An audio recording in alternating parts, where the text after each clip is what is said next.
સહજાન સ્વામી મહારાજની જય, અક્ષર પુરુષોત્તમ મહારાજની જય, શાસ્ત્રીજી મહારાજની જય, યોગીજી મહારાજની જય.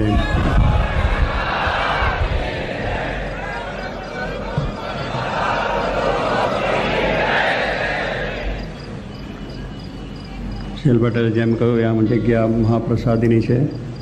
શાસ્ત્રીજી મહારાજ ને ભાઈ કાકાએ આ બધી જમીનની અંદર પોતે જ્યારે જ્યારે શરૂઆત થઈ ત્યારે ફેરવેલા છે.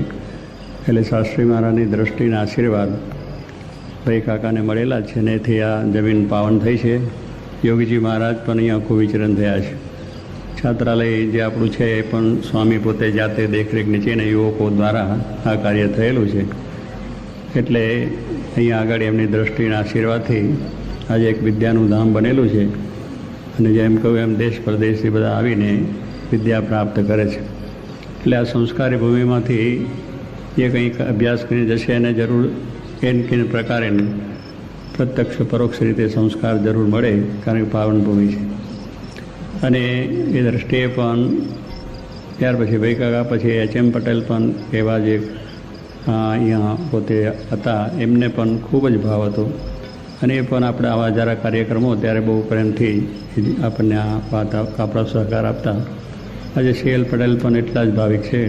એટલે આપણને આ જગ્યા છે, એટલે કહેવાનું પ્રાસાદિક જગ્યામાં આપણે બેઠા છીએ. અને આપણે જે આજનું અધિવેશન અહીંયા યોગ્ય છે એ પણ કારણ કે વિદ્યાનું ધામ છે. અને આ વિદ્યા છે આપણને આ લોકની વિદ્યા છે. એટલે દેહના સુખ મળે, ડિગ્રીઓ પ્રાપ્ત કરીએ, પૈસા કમાઈએ, સારું સુખ મળે છે, એને માટેની છે, એની જરૂર નહીં છે. પરા વિદ્યા આપણે જે કહેલી છે એને માટે.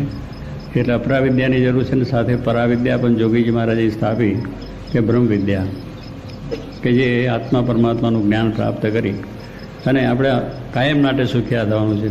એમ યોગીજી મહારાજ કહેતા કે મારે બધાને બ્રહ્મવિદ્યા બનાવી છે. એટલે યોગીજી મહારાજે બ્રહ્મવિદ્યાની કોલેજ પણ અહીંયા રાખી છે, જે છાત્રાલય છે. ત્યાં બધાને બ્રહ્મવિદ્યા એ આ લોકની વિદ્યા ભણતા ભણતા અહીંયા આગળ છાત્રાલયની અંદર સંતો છે. મન સ્વામી, ડૉક્ટર સ્વામી, કોઠારી સ્વામી છે, ત્યાગોલો સ્વામી છે, ઈશ્વર સ્વામી છે, બધા સંતો પણ વારા પ્રતિ આવે છે. એટલે એ બધાને જે જોગી મહારાજ એમને બ્રહ્મવિદ્યા ભણાવી છે, વિદ્યા એ પણ ભણાવે છે દેશ પરદેશના મંડળોમાં પણ. એટલે યોગીજી મહારાજને આ બ્રહ્મવિદ્યા ભણાવવાની વાત હતી. એટલે આ બ્રહ્મવિદ્યા આની માટેની આપણી આ અધિવેશન છે કે આમાંથી આપણે બધાએ બ્રહ્મવિદ્યા પ્રાપ્ત કરવાની. અને એને માટે આજે ઓપનિંગની અંદર આ ઓપનિંગ જે આપણે થયું અત્યારે એની ખૂબ આનંદની વસ્તુ છે. પણ એની અંદરના ઓપનિંગ પહેલાં પહેલું જ કલ્પેશ ભટ્ટે આપણને જે વચનાવત સમજાવ્યું છે મુખ્ય વસ્તુ છે. કારણ કે એ જ ઓપનિંગ છે, ખરું ઓપનિંગ એ છે. આ તો આપણે ઔપચારિક રીતે કરીએ. આવો દીવો પ્રગટ્યો છે, હવે દીવાનો પ્રકાશ એટલે જ્ઞાન. એને જે આપણને આપ્યું કે બધાને યાદ તો વચનાવત રહ્યું છે ઉદાહરણ.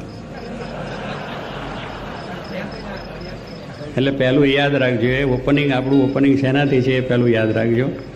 પ્રથમનું વિષ્ણુ વચનાવત છે. અને એ મહારાજે જે વાત કરી એ એમનો સિદ્ધાંત પહેલેથી લઈને જ આવ્યા છે. કે જે મહારાજ અક્ષરધામમાંથી આવ્યા છે, દરેકને આત્મારૂપ કરીને પરમાત્માની ભક્તિ કરવા માટે આવ્યા છે. હવે એ આત્માને પરમાત્માને જો આપણે ઓળખીએ નહીં તો પછી આપણું કંઈ પ્રકાશ થાય નહીં. એટલે જ આપણું ખરું ઓપનિંગ એ છે કે એની અંદર જે આત્માને જોવું અને એને જાણવું, સમજવું, તો એ આપણને વાંધો ના આવે. અને એના સુખને પણ ભોગવતો નથી, આપણે બીજા સુખને ભોગવીએ છીએ. આની અંદર બહુ સરસ વાત કરી છે કે આપણે જે જોનારો છે એ બધું બહાર જોઈએ છે. જોનારો કોણ છે? આત્મા છે. આપણે જોઈએ છીએ, આંખથી જોઈએ છે એમ નથી, પણ આત્મા છે એ નેત્રનો પ્રકાશ કરનાર છે.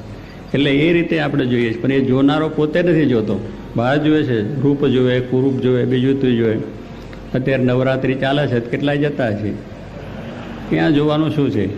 આપણે જો આ જ્ઞાન દ્રઢ થયું હોય તો વિચાર જ ના આવે. કારણ કે પોતેને જોતો નથી, બીજાને બધું જોયા કરે. આ કેવું છે, સારું છે, બીજું છે. ભાઈ બધું જે સારું સુંદર જે તમે કહો છો એને બનાવનાર કોણ છે પહેલાં એ વિચાર કરો. કે આ જગત આખું જેને રચ્યું આ જગત જોને જુજવી જાતનું રહે, જેને આ જગતની રચના કરી છે, બ્રહ્માંડની રચના કરી છે, કેટલી સુંદર રચના છે. માણસમાંથી માણસ, પશુમાંથી પશુ, પંખીમાંથી પંખી, ઝાડ, પાન, પર્વત, ગુફા અને જે બધા ઝરણા આપણે જે જોઈએ છીએ, કેટલી ભગવાનની સુંદર રચનાઓ છે. આપણે બગીચા બનાવીએ એના કરતાં એનો સારો બગીચો કે જેમાં બેસીએ તો આનંદ જ થઈ જાય. ત્યારે એ સ્વામી કહે છે એ પોતે પોતાના સુખને ભોગવતો નથી અને જોતો નથી ને જાણતો નથી, અને બહાર દ્રષ્ટિ રાખીને જોયા કરે છે. એટલે આપણે બહાર જ જોયા કરીએ કે અહીંયાથી સુખ મળી જાય, અહીંયા સારું છે. અને આજે જોઈએ છે કે નવરાત્રિ અંદર બધા જાય છે, કેટલાય એમાં સુખ લેતા છે. એવા કેટલાય ડિસ્કો મૌન વિજાતી આ જ્ઞાન બધું જોઈએ છે, બેસીએ છીએ, આ જ્ઞાન સાંભળીએ કરીએ તો પણ.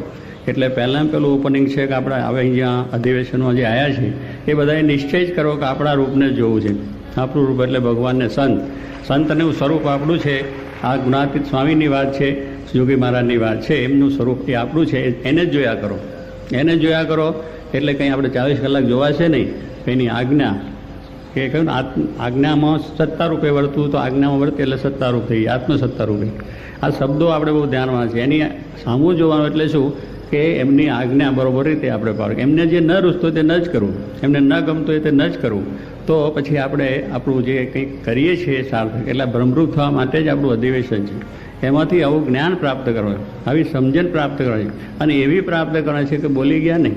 પછી સ્ટેજ ઉપર તો બોલી જઈએ અને આપણે બધી વાતો કરીએ છીએ, એમ કરતાં કરતાં આપણને થવાનું પણ છે, ચોક્કસ છે. પણ એની લાઈન રાખવી જોઈએ, નિશાન રાખવું જોઈએ કે આ જે મેં તૈયારી કરી છે એ મારે અહીંયા પહોંચવા માટે નહીં. એ કરી પૂરી કરીને બંધ કરી નથી દેવાનું, એને યાદ રાખીને કરવાનું છે. તો ખરેખર આપણને જે કંઈ આજે અહીંયા લાભ મળ્યો છે વિદ્યાનગરને આંગણે, બહુ સુંદર બધું આયોજન છે. બધા સંતો પણ પધાર્યા છે. આ બધાએ ખૂબ સુંદર સારી તૈયારી કરીને આવ્યા છે. આપણે મહેનત બધાએ કરી છે, ખૂબ સારી મહેનત કરી અને ખૂબ સરસ તૈયારી કરીને આવ્યા છે. અને આની અંદર આપણે કંઈક સારું મેળવવું છે એ દ્રષ્ટિથી આવ્યા છે. તો એ દ્રષ્ટિની અંદર પહેલું ઓપનિંગનું આ 2 વચનાવત, એક તો પહેલાં એ કહ્યું, એ પણ બહુ આત્મસત્તાની વાત કરી. 51 વચનાવત એ પણ એ જ વાત છે, સત્પુરુષની આજ્ઞામાં જે વર્તે આત્મસત્તા રૂપે.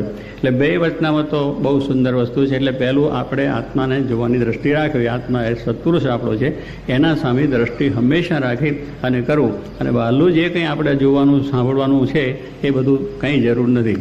જરૂર છે આપણે વ્યવહાર સંબંધી હોય પણ જેનાથી આપણી ઇન્દ્રિયો અને આપણે બધા કુમાર્ગે ચાલીએ એવી જે વસ્તુ એને જોવી, સાંભળવી, ખાવી, પીવી, એનાથી દૂર રહેવું. જોગી મહારાજને ગમતું નથી, માટે એમને ન ગમે એ વસ્તુ ન કરવી. આપણે ધંધો કરો, વ્યવસાય કરો, નોકરી કરો, દેશ જાઓ, પરદેશ જાઓ, લાખો રૂપિયા કમાઓ, પણ દ્રષ્ટિ આ ભગવાનને સંત સામે. એમની આજ્ઞા, એમની રુચિ એ શું છે, અને આપણે ભ્રમરૂપ થવા માટે આવ્યા છે. આત્માનું જ્ઞાનનું અનુસંધાન હંમેશને માટે રહે, પરમાત્માના વિશેની આપણી ભક્તિ પણ હંમેશને માટે રહે. એ આપણે આજે ઓપનિંગની અંદર આ આપણું ઓપનિંગ સાચું છે. એ ઓપનિંગની અંદર આપણે બરોબર નજરસમ રાખીને આ અધિવેશનની અંદર પણ એ જ ધ્યાન રાખી અને આ બધો કાર્યક્રમ થાય અને એમાં આપણે બધાને આ વાત સિદ્ધ થાય એ મહારાજને પ્રાર્થના.